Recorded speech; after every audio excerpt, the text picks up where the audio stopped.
আমরা গৌতম বুদ্ধের যে চারধাম যাত্রায় বেরিয়েছি, আজ তার চতুর্থ ধাম অর্থাৎ কুশীনগরে আমরা উপস্থিত। এখন আমরা যাচ্ছি মহাপরিনির্বাণা মন্দিরের দিকে। যে গেটটি দিয়ে আমরা যাচ্ছি এটি থাই গোল্ডেন টেম্পল এবং মহাপরিনির্বাণা মন্দিরের মাঝের গেট। এখানে ঢোকবার জন্য এই গেট ছাড়াও আরও বেশ কয়েকটি গেট রয়েছে।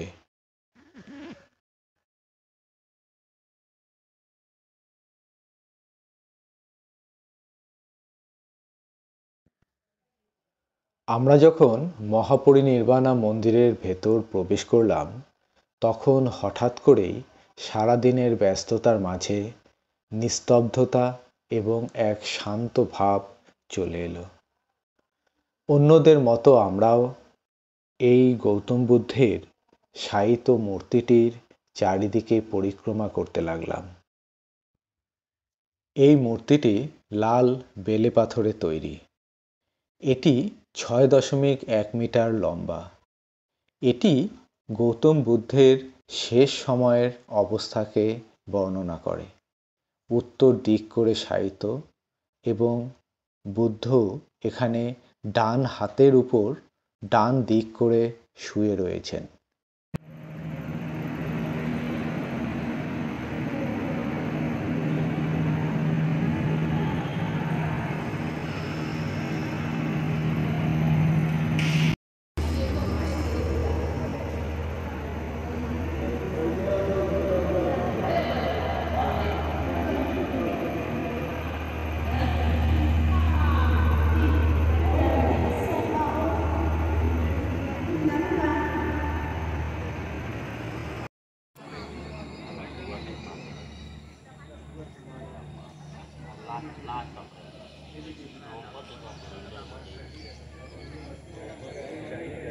এই যে এটা হলো আগের বৌদ্ধ বিহার, মানে আগের যে মন্দিরটা ছিল বা সেটা।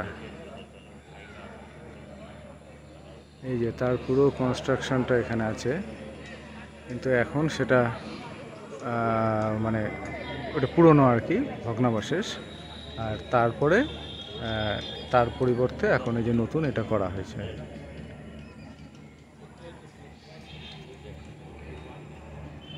এটা হলো নতুনটা।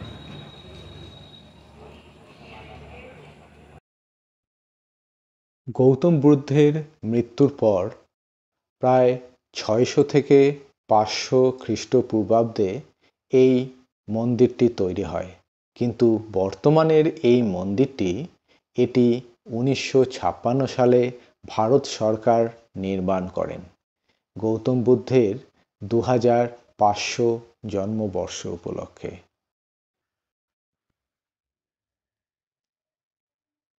কথিত আছে যে তিনি তার ৮০ বছর বয়সে যখন বৌদ্ধ ধর্ম প্রচারের পর কুশীনগরে আসেন, তখন পথে তিনি এক আমবাগানে বিশ্রাম করতে থাকেন তার শিষ্যদের নিয়ে।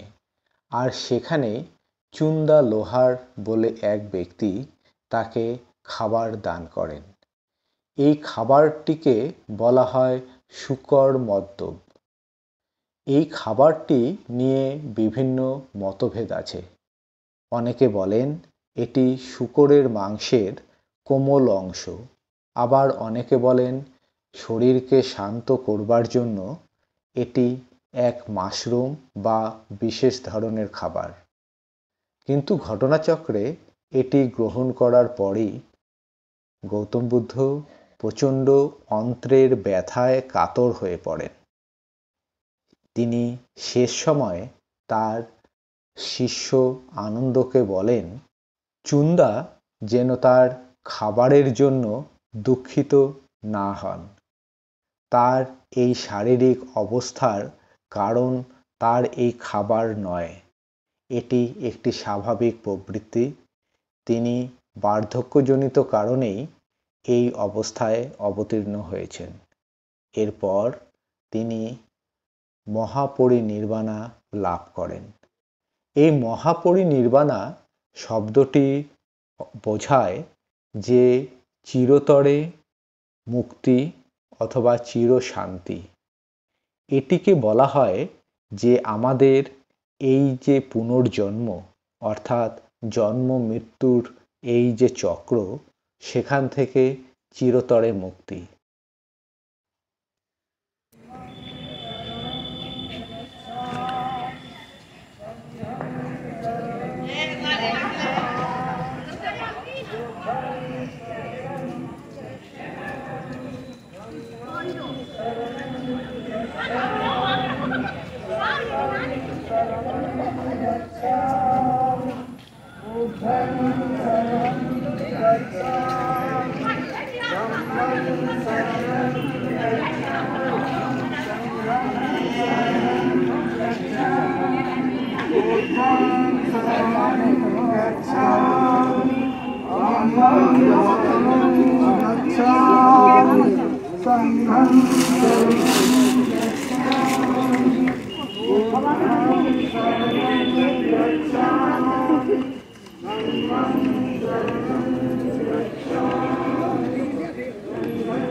এই মন্দিরের উচ্চ শিখরটি 180 ফুট বা প্রায় 55 মিটার উঁচু এবং এর শিখরে একটি জটিল নকশা রয়েছে। এই মন্দিরটি দেখে কেন জানি না আমার স্বামী বিবেকানন্দের বেলুড় মঠের কথা মনে পড়ে গেল। দুটো মন্দিরই একই ধরনের পাথর এবং গঠনশৈলীর দিক থেকেও দুটোর অনেক মিল রয়েছে। এই মন্দির চত্বরে ক্যামেরা নিয়ে প্রবেশ নিষেধ, তবে মোবাইল নিয়ে প্রবেশ করা যায়। এই মন্দিরটি সকাল 5টার থেকে বিকেল 5টা পর্যন্ত খোলা থাকে, তবে গ্রীষ্মকাল এবং শীতকাল অনুসারে সময়ের অল্প হেরফের হতে পারে।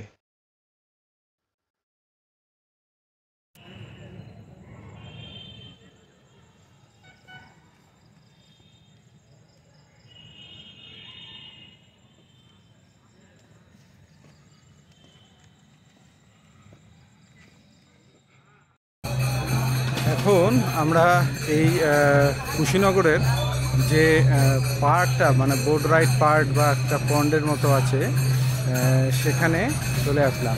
এটা রাত্রিবেলাটা খুব সুন্দর, এই যে পুরো গাছটাকে এরকম করে লাইট দিয়ে সাজিয়ে দিয়েছে। তো এখানে এই যে একটা মন্দির আছে, এই মন্দিরের এখানে কীর্তন হচ্ছে, আর ওইদিকে একটা পার্ক আছে। ওই কাবেরী এখন আর যাবে না, তা সেই জন্য আমি দেখি এই পার্কের চারদিকে একটা চক্কর কেটে আছে।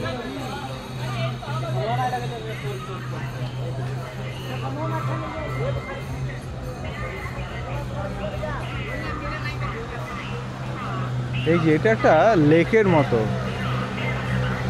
লেক বা ছোট একটা জলার মতো।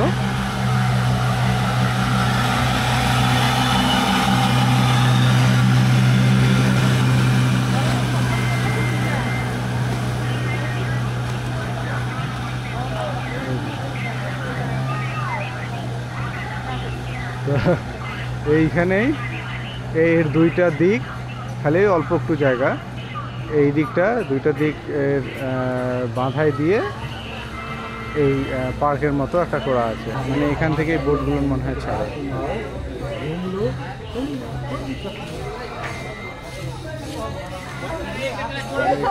মন্দির আছে।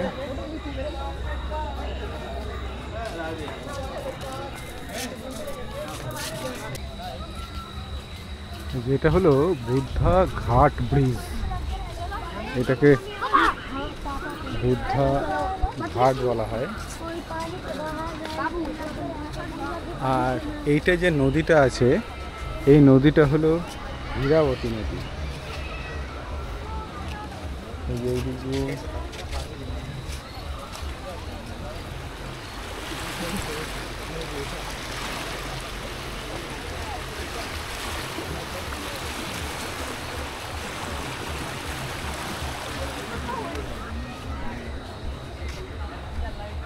এই নদীটারই দুইটা পাড় বাঁধিয়ে এখানে একটা সুন্দর পার্কের মতো বানানো হয়েছে। আর এর এক একখানে এক একটা বোট রাইড টোট রাইড এরকম এক একটা বিষয় আছে। সেখানে কোথায় গেলে পয়সা টয়সা লাগে। এই যে যেমন এই দিকটা মনে হয় আলাদা করে সাজানো আছে, আর সেই জন্য এটাতে ঢুকলে মনে হয় আলাদা করে পয়সা লাগে। ওই পার্কটাতে আর ঢুকলাম না, যদিও পার্কটাতে ঢুকতে 5 টাকা করে টিকিট কাটতে হয়। ওখানে আলাদা করে তো কিছু নেই, শুধু জাস্ট মানে পার্কের মতো করে সুন্দর করে একটু সাজানো আছে। তা এই হলো এই বুদ্ধা ঘাট ব্রিজ। এই যে এইটা হলো বুদ্ধা ঘাট ব্রিজ।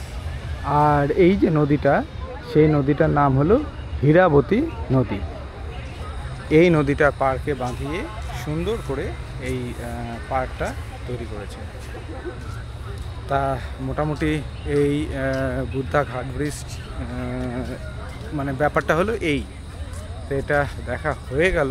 এটা আমাদের যে হোটেলটাতে আছি তার একদম পাশেই। তা সেই জন্য ভাবলাম যে হাঁটতে হাঁটতেই এখানে এসে একটা চক্কর কেটে যাই। তা সেটাই আমাদের দেখা হয়ে গেল। আর কালকে সকালবেলায় সম্ভবত আমরা এখানকার তো একটা মাত্র স্পটই দেখলাম, যেটা হলো যে মহাপরিনির্বাণা যে স্তূপা, সেটা। এটা ছাড়াও আরও 2টো বা 3টে খুব গুরুত্বপূর্ণ জায়গা আছে। এই পার্কের মধ্যে যে গাছটা আছে, সেই গাছগুলোর মধ্যে এত সুন্দর করে এই যে লাইটগুলোকে ঝুলিয়ে দিয়েছে, সুন্দর করে লাইটগুলোকে ঝুলিয়ে দিয়েছে। তার ফলে এটা একটা মানে একটা অদ্ভুত পরিবেশ বা একটা খুব সুন্দর একটা পরিবেশ তৈরি হয়ে গেছে। তাই এরপরেই তো আমরা রুমে ফিরে যাব। আর আজকের এই ব্লগে আর কিছু দেখানোর মতো নেই।